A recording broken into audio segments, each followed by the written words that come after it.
Yeah everyone, my name is Krish and you are watching part 3 of subject series जो एक ही दिन में shoot हो रहा है क्योंकि मैंने बहुत ज़्यादा डिले कर दिया था वीडियोस पे। Anyways let's get back to the topic. तो पार्ट 3 में of course we are gonna discuss about biology. बहुत लोग को बायोलॉजी पसंद है, बहुत लोग को बायोलॉजी नहीं पसंद है। तो मैं उनमें से था जिसको बायोलॉजी नहीं पसंद है, बट स्टिल मैंने मैनेज किया कि मैं पसंद करके ट्राई करूँ कि जो लोग एक्चुअली इसको ज़्यादा पसंद करते हैं उनकी तरह पढ़ सकूँ। So basically let me tell you कि तुम इसमें क्या कर सकते हो। तो देखो 4 नहीं 5 चैप्टर्स है एक्चुअली। आर एनवायरनमेंट को भी जोड़ लेना जिसको सब लास्ट में भाव देते हैं, बट उसी से लाइक वही तुम्हारा लाइफ में सेव कर सकता है, क्योंकि एंड मोमेंट पे तुम अगर इन प्रेशर कभी भी भूल जाते हो तो तुम्हारे पास एक बैकअप ऑप्शन रहता है कि आर एनवायरनमेंट्स का अगर कुछ भी पढ़ा है तो वो कर लो। तो देखो NCERT I will not recommend you कि एनसीईआरटी पढ़ो, ठीक है। ट्राई करना कि अवॉइड ना करो पढ़ना। ऐसा नहीं बोल रहा हूँ कि इसको पढ़ना ही मत, मैं ये बोल रहा हूँ कि बहुत ज़्यादा पैराग्राफ्स में है और बोलोगे भैया हमें तो याद हो गया है कि पॉइंट्स में ही पढ़ने में ज़्यादा मज़ा आता है कि जल्दी जल्दी हो जाता है। पैराग्राफ में बहुत सारे एक्स्ट्रा इन्फॉर्मेशन है ये वो, बट स्टिल वीडियोज़ हैं जो एनसीईआरटी कवर करते हैं वो इम्पॉर्टेंट पार्ट कवर करते हैं। 30 मिनट्स मतलब 30 minutes 1 hour 2 hours for a chapter will be enough. तुम चाहे किसी से भी पढ़ लो, 2 hours will be enough to understand any chapter. अब देखो बड़े बड़े टॉपिक्स हैं तो वो मैनेज हो जाएंगे, क्योंकि हो जाता है 2 घंटा में तुम समझ जाओगे कि क्या हो रहा है, क्योंकि सब तुम्हें पॉइंट्स में ही बताएंगे जो इम्पोर्टेंट है, जो एनसीईआरटी से ही पिक्ड अप है, समझे। तो देखो इसमें भी भाई case based question will be enough.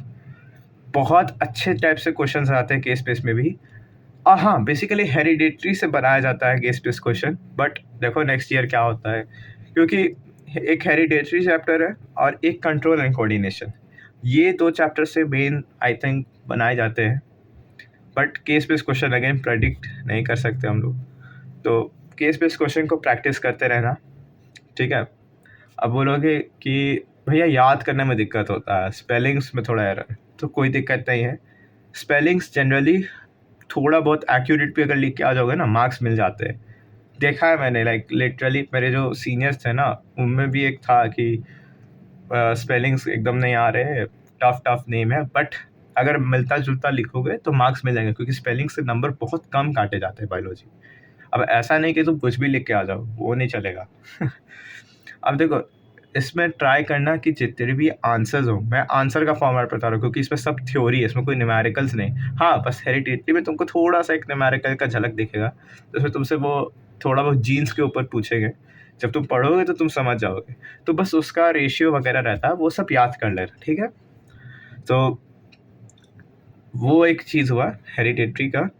फिर बाकी जो थ्योरीज है ट्राई करना है कि तुम पॉइंट्स में लिखो, जो जो भी प्रोसेस पूछेगा पॉइंट्स पे लिखना, और तुम पॉइंट्स में ही उसे याद करो। तुम पहले उसे समझ लो एनसीईआरटी से फिर पॉइंट्स बनाओ, पॉइंट्स से ही याद करना, ठीक है। और बार बार उसको रिवाइज करते रहना, क्योंकि बायोलॉजी एक ऐसा चीज़ है ना कि तुम ऐसा नहीं कि तुम प्रैक्टिस कर लिए हो गया, तुम्हें थोड़ा बहुत रिवाइज करते रहेगा।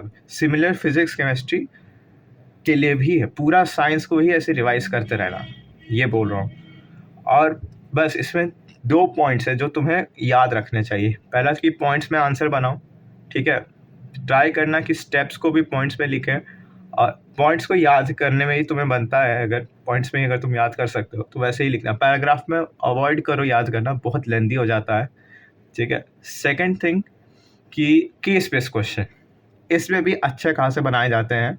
मैं बार बार बोल रहा हूँ केस बेस्ड क्वेश्चन बहुत अपग्रेड हो गया है लास्ट ईयर से, क्योंकि हम लोग ने जब देखा ना बहुत अजीब था, मेरा सेट तो बहुत अजीब था केस बेस्ड क्वेश्चन के साथ, तो बहुत टाइम खा गया था। तो वो अवॉइड करना है, क्योंकि केस बेस्ड के लेवल अप हो रहे हैं क्वेश्चंस और आगे भी मिल सकते हैं, तुम्हें प्रोबेबिलिटी ये है। तो ये 2 पॉइंट्स है and that will be enough for biology. और नोट्स वगैरह चाहिए तो तुम्हारे पास इतने सारे यूट्यूबर्स हैं ही जो तुम्हें नोट्स दे सकते हैं, तो उनका वीडियो जाके देखो, मिल जाएगी नोट्स। तो that's all. So I hope science is clear with you all. Science का इतना ही पार्ट था, ठीक है।